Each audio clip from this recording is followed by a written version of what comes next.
Hello बच्चों, प्रश्न दिया गया है यदि आदर्श गैस की विशिष्ट ऊष्माओं का अनुपात गामा है तो अणु की स्वतंत्रता की कोटि का मान होगा। और यहाँ पे हमें चार विकल्प जो है दिया गया है, तो हम लोग इस प्रश्न का उत्तर देंगे और देखेंगे कि कौन सा विकल्प सही है। लेकिन उससे पहले हम लोग यहाँ पे मुख्य अवधारणा देखेंगे, जिसके आधार पे हम लोग प्रश्न को हल करेंगे। तो मुख्य अवधारणा के अंतर्गत हम लोग सबसे पहले यहाँ पे देखेंगे कि आदर्श गैस जो है वह क्या होता है। ठीक है, तो आदर्श गैस हमारे पास उन गैसों को कहते हैं जो कि हमारे पास सभी तापों एवं दाबों पर आदर्श गैस समीकरण जो होता है हमारे पास, जिसे हम लोग यहाँ पे दर्शाते हैं P गुणित V बराबर यहाँ पे हो जाता है म्यू आर टी। इसे समीकरण एक नाम दे देते हैं। इस समीकरण का ये जो है पूर्णतः पालन करते हैं, उन्हें ही आदर्श गैस कहा जाता है। और यह सभी क्या होते हैं कि जो गैस होंगे सभी तापों में, यानी कि ताप T कुछ भी हो सकता है और हमारे पास दाब P कुछ भी हो सकता है। इन सभी में जो समीकरण एक है इसका पालन करता है, उसे हम लोग आदर्श गैस कहते हैं।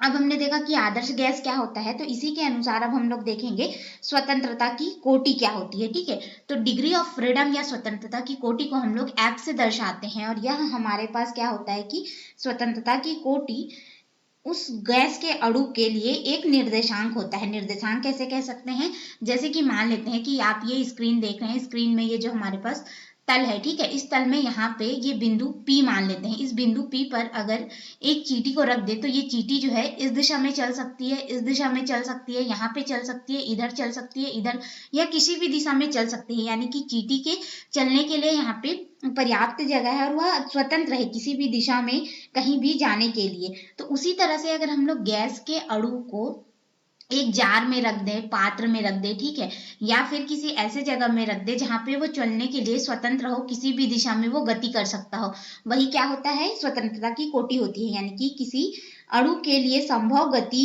की स्वतंत्र विधाओं की संख्या को स्वतंत्रता की कोटि कहते हैं। ठीक है, तो ये संभव विधा जो होगी वो स्वतंत्रता की कोटि को दर्शाएगा। इसे हम लोग F से दर्शाते हैं। अब देखिए, ये जो विशिष्ट ऊष्मा होता है, ठीक है, जो विशिष्ट ऊष्माओं का अनुपात होता है, इसे अगर हम लोग देखें तो गामा बराबर हमारे पास हो जाता है यह नियत दाब पर विशिष्ट ऊष्माधारिता Cp बटे नियत आयतन पर गैस की विशिष्ट ऊष्माधारिता Cv, इसका अनुपात होता है। इसे हम लोग समीकरण 2 नाम दे देते हैं। तो इसके आधार पे हम लोग अपने प्रश्न को हल करेंगे। तो ये रहा हमारे पास मुख्य अवधारणा। अब मुख्य अवधारणा के आधार पर अपने मुख्य प्रश्न में चलते हैं। तो मुख्य प्रश्न में हमें विशिष्ट ऊष्माओं का जो अनुपात है गामा, वह दिया गया है। और इसे हम लोग मुख्य अवधारणा के अनुसार देखें तो ये क्या हो जाएगा, नियत दाब पर विशिष्ट ऊष्माधारिता उस गैस की बटे नियत आयतन पर विशिष्ट ऊष्माधारिता Cv, इसका अनुपात होगा हमारे पास। ठीक है, और जो Cp होता है, इसको अगर स्वतंत्रता की कोटि के पदों में देखें तो Cp बराबर हो जाता है आदर्श गैस के लिए स्वतंत्रता की कोटि F बटे 2 धन, हमारे पास सिर्फ आदर्श गैस बोला गया है, वह कौन सा गैस है ये नहीं बताया गया, और कितने परमाणु का ये भी नहीं बताया गया है। ठीक है, फिर यहाँ पे गुणित हो जाएगा R जो है सार्वत्रिक गैस नियतांक हो जाता है। F हमारे पास स्वतंत्रता की कोटि को दर्शाएगा, 2 नियत है, 1 नियत है। ठीक है, और जो CV होगा ये हमारे पास हो जाता है, इसको अगर देखें तो स्वतंत्रता की कोटि F बटे 2 गुणित R, इस तरह से मान मिलेगा।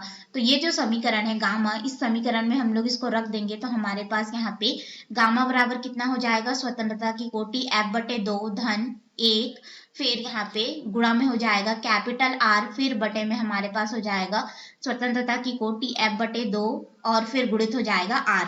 अब हम लोग इसको आगे हल कर सकते हैं। तो देखिए, आगे हल करेंगे तो क्या हो जाएगा, हमारे पास R से R कट जाएगा। अब हम लोग क्या करेंगे, F बटे 2 है, इससे इसको भाग दे देंगे। ठीक है, तो ये वाला हमारा जो मान है वह कट जाएगा और यहाँ पे ये क्या हो जाएगा, 2 बटे F के रूप में हमें मिलेगा। यानी कि हमारे पास यहाँ पे गामा का जो मान है वह कितना हो जाएगा, गामा का मान हो जाएगा 2 बटे F हमें प्राप्त होगा। और यहाँ पे ये कट गया था तो 1 हमें प्राप्त हुआ था, इस तरह से हमें मान मिलेगा। यानी कि 1 धन 2 बटे F के रूप में हमें मान जो है प्राप्त हुआ। अब हम लोग इसको आगे हल कर सकते हैं। तो हमें यहाँ पे स्वतंत्रता की कोटि F, इसका मान निकालना है। ठीक है, तो 1 को इधर पक्षांतर कर देंगे तो हो जाएगा गामा ऋण 1 बराबर हो जाएगा 2 बटे F। F का मान निकालना है तो इस पद को इधर, इस पूरे पद को यहाँ पे ले आएंगे। तो F बराबर कितना हो जाएगा हमारे पास, 2 बटे गामा ऋण 1, हमें इस तरह से मान मिलेगा और इसे हम लोग समीकरण 3 नाम दे देते हैं। यही हमारे प्रश्न का उत्तर है। अब इसके अनुसार हम लोग अपने विकल्प में आएंगे और देखेंगे कि कौन सा विकल्प जो है सही होगा। तो विकल्प ए हमें दिया गया है 25/2 गुणित गामा ऋण 1, तो ये तो गलत है, हमें ये मान नहीं मिला है। बी 3 गामा ऋण 1/2 गामा ऋण 1, तो ये भी गलत है। सी 2 गामा ऋण 1, तो हमें यह मान मिला है हमारे प्रश्न के हल करने पे, तो हमारा सी विकल्प सही है। डी 9/2 गुणित गामा ऋण 1, तो ये गलत है, अर्थात हमारा सही विकल्प जो होगा सी विकल्प होगा। आशा है आपको इस प्रश्न का हल समझ में आया होगा। धन्यवाद।